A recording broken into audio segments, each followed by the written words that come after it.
HCU వద్ద ఉద్రిక్తత.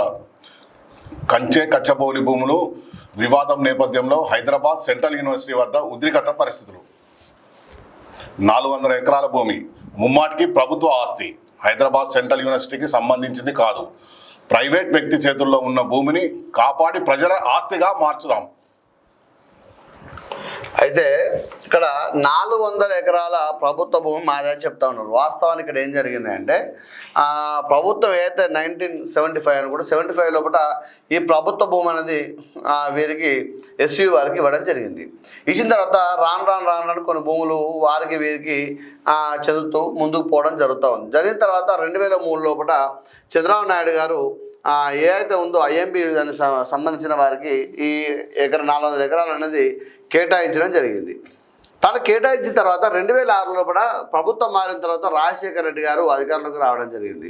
వచ్చిన తర్వాత ఇక్కడ మీరు ఏం చెట్టు కూడా పెట్టలేదు, కనీసం క్లీనింగ్ కూడా చేయలేదు, అసలు మీరు ఏ పని కూడా చేయలేదు. కాబట్టి మీ భూములన్నింటి కూడా మేము తిరిగి తీసుకుంటున్నామని చెప్పి మీకు జరిగిన ఒప్పందాన్ని రద్దు చేసుకుంటున్నామని చెప్పడం జరిగింది. చెప్పిన తర్వాత ఏమైందంటే వీళ్ళు హైకోర్టుకు పోవడం జరిగింది. ఎవరు? ఈ ఐఎంబి వాళ్ళు.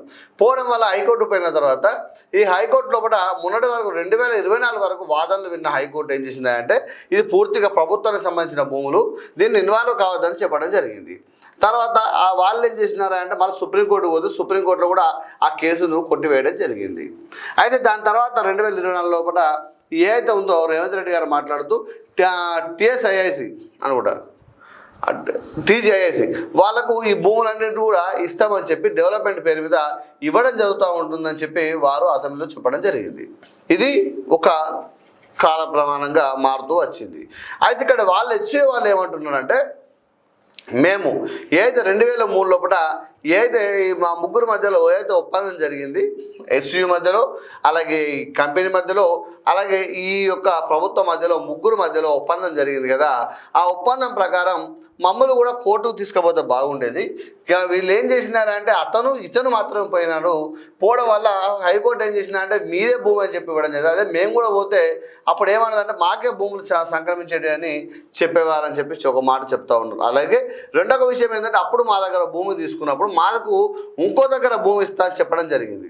అయితే ఆ భూమిని కాస్త ఏం చేసినారంటే రాను ఆ భూమిని కూడా వీళ్ళే తీసుకున్నారు, ఈ భూమిని కూడా వీళ్ళే తీసుకున్నారు, మాకు భూమి లేకుండా చేయడం జరిగిందని చెప్పి ఇది పంచాయతీ నడుస్తూ ఉంది. అయితే ఇది ముచ్చట. ఇక్కడ మీరు గమనించదగ్గ విషయం ఏంటంటే ప్రభుత్వమే వాళ్ళకి కేటాయించింది. అంటే ఇంకోటి మ్యూటేషన్ చేయలేదు.